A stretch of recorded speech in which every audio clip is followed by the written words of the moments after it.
This is Micornus, Phokane, the leader and the founder of the Young Men Empowerment Forum. It is amazing that this topic of emotional intelligence doesn't seem to go. There are some few things that I thought, let me just share again. We have dealt with this some weeks ago, some few sessions ago, but I thought, let me just revisit the topic of emotional intelligence. And today we want to embark basically on questions to help you improve your emotional intelligence, questions that you should ask actually to improve your emotional intelligence. And I think this is very, very important because emotional intelligence is a buzzword, particularly the days that we're living in. And I believe that we need more people with emotional intelligence in the days that we're living in if we are to survive what we are faced with right now. There's a lot of voices out there. There's a lot of challenges as well. Criminality has come more vivid and more clearer, and poverty has actually gone high. We're looking at unemployment as well, where people are suffering without employment at all.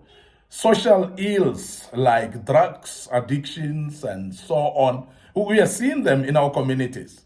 And you're looking at killings at the moment. I mean, we're seeing killings. And as we're speaking right now, we're speaking about where other people are actually, children are dying from food poisoning as well in our country, in South Africa. Now, because of that, there's a lot of pressure and stress that has actually compromised what we call emotional intelligence. And many of us have actually lost out on level-headedness, whereby we actually lost our emotional intelligence. And today we want to embark maybe for the next few days on questions that you need to go through or to ask in order to help you to improve your emotional intelligence. Now, the first question that I want to deal with today is the question, what emotions am I feeling right now and why? What emotions am I feeling right now and why? Because when you ask this type of a question, it will help you to identify and understand the root cause of your emotions, developing greater emotional self-awareness thereof. So you need therefore to ask, what emotions am I feeling right now and why? And this is very important because when you are asking this type of a question, you must actually be honest with yourself. Because if you're going to ask what feelings you're feeling, but you're not actually honest with that, because there are times when you're just feeling angry and you really feel, I'm very angry, or I'm feeling very bitter, and I am very, very bitter. So if you feel that way, and you're not honest with it, you may not be able also to develop any emotional intelligence. We are saying this type of questions, you should actually ask that question of which type of emotions are you feeling right now. Because the reason for that is for you to identify that emotion. Because without identifying the emotions, you may not be able to deal with the root cause of that emotion. Because when you know that you're angry, you're going to actually go further to say what makes you angry. Because based on that, then you are going to be able to have a little bit more emotional intelligence. You're going to be able to be more rational in thinking and more reasonable actually in articulation of what emotions you're feeling, and be able to be aware of those emotions. And the more aware you are, the more greater level of emotional intelligence will come, because you are going to be able to articulate things based on your awareness. Now, the second question that I want to lay down before you is, how do my emotions affect my thoughts and behavior? Because you are having those emotions, whether it's anger, whether it's bitterness, as I've said, whether it's feeling of jealousy or feeling of depression or whatever feeling that you're going through. The question that you must ask is, what are those emotions affecting you with? Or how do they affect your thoughts? How do they deal with your thoughts? Because if you don't know how they affect your thoughts, sometimes they may affect you by making you even angry. They may make you not to be rational in your thinking. They may make you to jump the gun and even behave in a way that you don't actually envisage to behave in. Because you need to identify that, what type of emotions, and also the effect that those emotions have in your mind. The effects that those thoughts or those emotions have in your thoughts. Because when you know that, you're going to reflect better on how emotions influence actions and decisions. Allows you to recognize patterns as well that may be affecting your interactions and outcomes with people. Now, this is very important. Now, when you are actually rational in thinking and say, I want to know how these emotions affect my thoughts, and when you establish that, you're going to be able to reflect. And you're going to reflect to see the influence that those emotions may have on you. And if you're honest with yourself, you will be able to know. Therefore, because that those emotions may make you not to be rational in your decision making. You may not be able to see some certain patterns of what you do when you feel this way.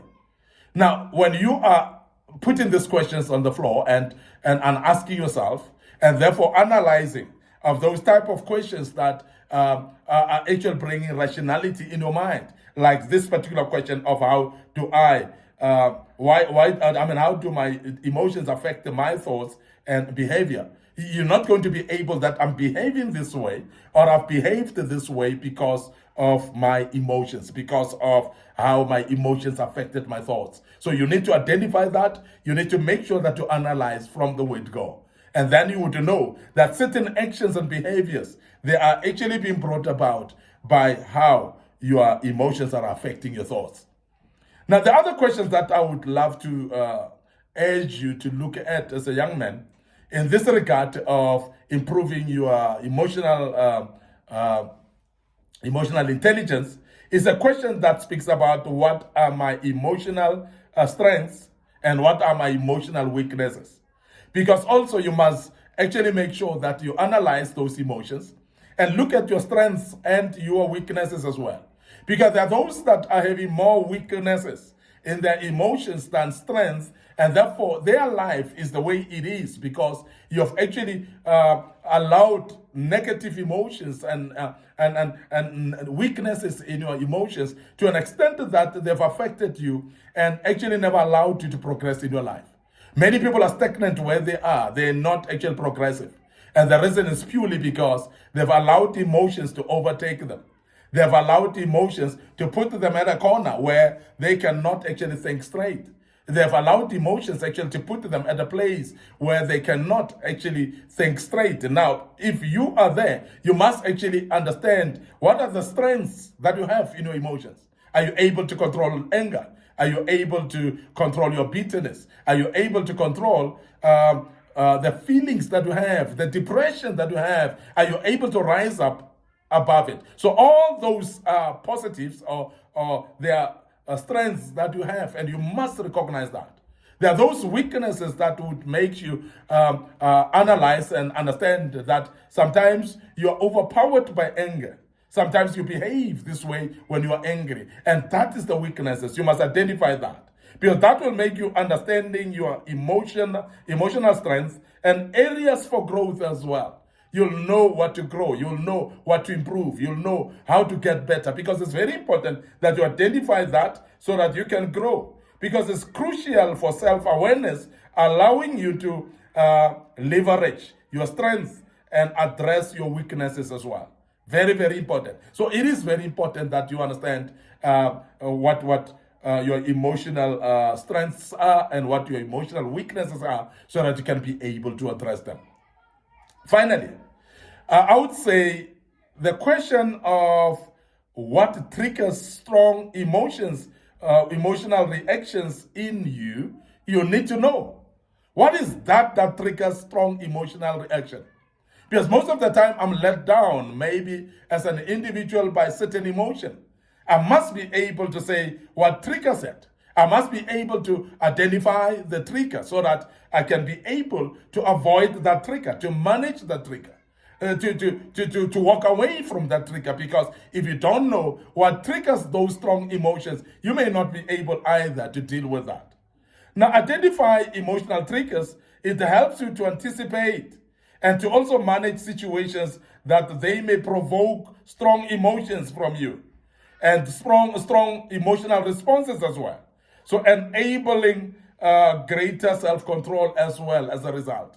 When you know what triggers it, you will actually anticipate. When you know what triggers those strong emotions, you'll actually be aware and be careful of it actually in advance. And you are going to be able to manage the situations that you're faced with. And you'll have a better emotional intelligence because you are going to guard against those type of emotions. And therefore you will have self-control because you're going to tell yourself, during this, if this triggers my emotions, of course, I want to avoid those triggers, but if it triggers my emotions, I'm going to handle it this way. So you are ready to control yourself. You're ready to be able to say, I'm not going to behave that way because I know, honestly, I normally behave this way when I'm under this emotional trigger.